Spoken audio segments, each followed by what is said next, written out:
So, my name is Catherine, and this will be my blog for the teaching year one college students. My placement was at Bradford College, and the room itself was B41, I believe. At the start of my placement, I was very nervous. I had never met these people. I had never even seen these people. So I was very nervous. I was very worried that it wouldn't go the right way or something would go wrong. Obviously, these students were younger than me by a lot, so I was quite worried that they might have a certain resilience to a student teacher coming in and teaching them for an hour and 15 minutes.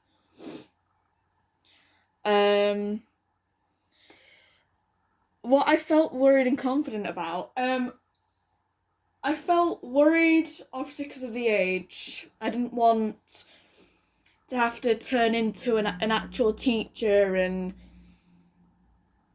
do that. I wanted to kind of go in and be like all fun and let's do this and let's do that and give them new ideas.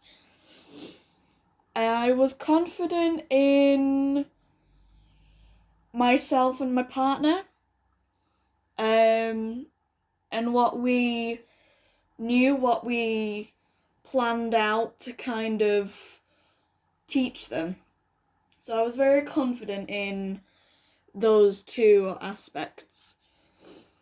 I worked with Jenny, who is another student on this course. And I think it went really well. We both co-led the workshop together.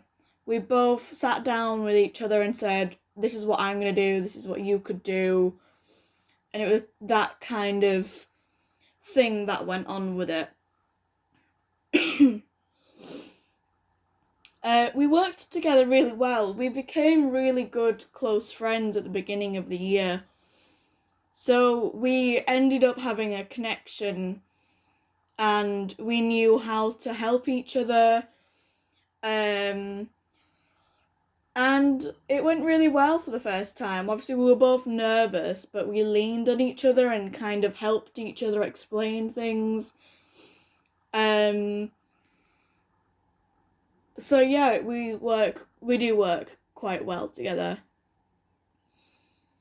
So the placement tutor at the time for this was called Karen.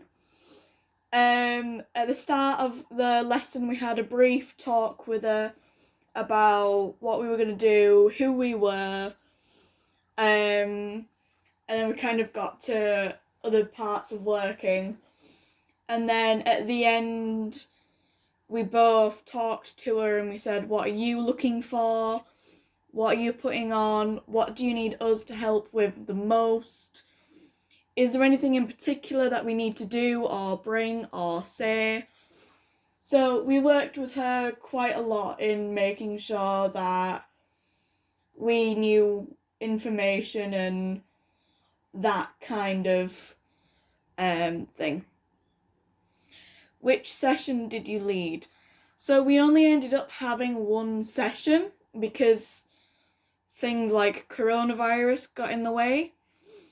But we both decided to co-lead the session. We split it in half. We split the games in half, the workshops in half. And we both just leaned on each other. Neither one of us led the actual workshop. We both just helped each other to the best of our abilities that we could do. What we wanted our participants to learn. So as this was our first time meeting them, we didn't want their participants to, get into something that they weren't going to be comfortable with. So we made sure to ask questions. We made sure to kind of go, what do you want to do? What is it that you're doing at the moment? Is there an area you need more work in? An example of that was facial expressions, body language, and script reading. So we kind of got 3 subjects that me and Jenny both kind of went, right, okay, this is what they need help with. We can come up with games that can help with body language and facial expressions, which we actually kind of did on the first day anyway. And then we went, well, we can sit down with whoever needs it the most and we can help with script learning too. How did you teach them? We taught them by playing games for the first half. While we were introducing ourselves in the games, we did 2 things that revolved around body language and facial expressions. So we actually embedded teaching on the first day, even though it didn't seem like we were teaching it, which was very successful for us because everybody took part. Everybody, you know, the more they got into it, the more everybody participated, the more successful it became with ideas being given out or focus too.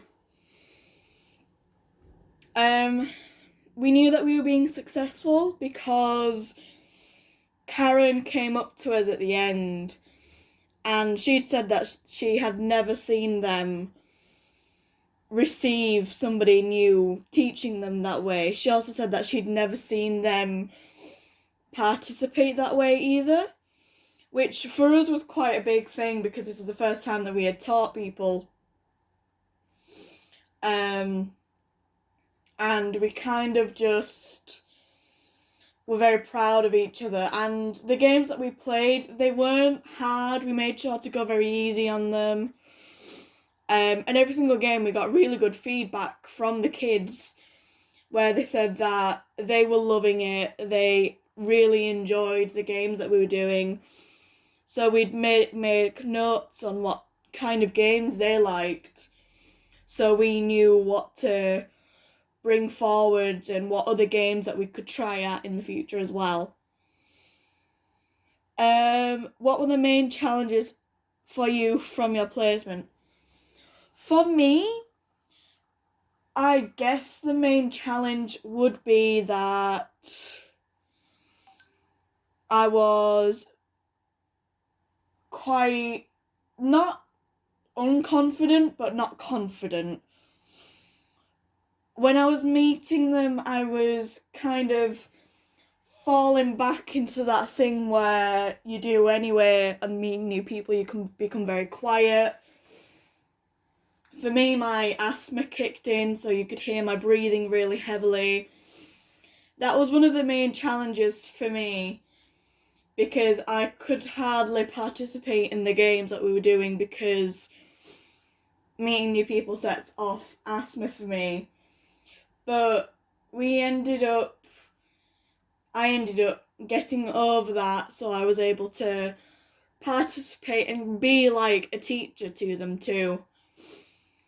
What I enjoyed about my placement was it was something new, it was something different, I'd never done it before, and I enjoyed seeing other people learn. It was something really fun and special and different, seeing people learning and taking to what you're asking them to do.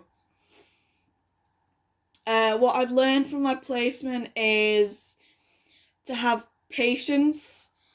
People will join at their own speed and their own time, and to always be asking questions. Always, always, always ask questions on if they need help, what they need to do, what they want their outcomes to be. So it was all kind of like that. If I were to do it again, what would I change? I think I'd change how many students we have we only had a small group, and I think I'd say change wise is to have a bigger group, because the more people that you have, the more likely people are all going to participate in it. And some of the kids themselves, well, teenagers, said themselves that if there was more of them, they would be more likely to join in on the first go. But because there was less of them, it took them all a while to get into it and stuff like that. So I think that's personally what I would change. And yeah, overall it was a really good experience. And I am upset that obviously I couldn't continue it due to COVID-19. But if I did, I feel like I would have a connection to them. They would have learned different things, I would have learned different things. And it would have been fun. It would have been something that I enjoyed doing on the days that were asked of us. So yeah.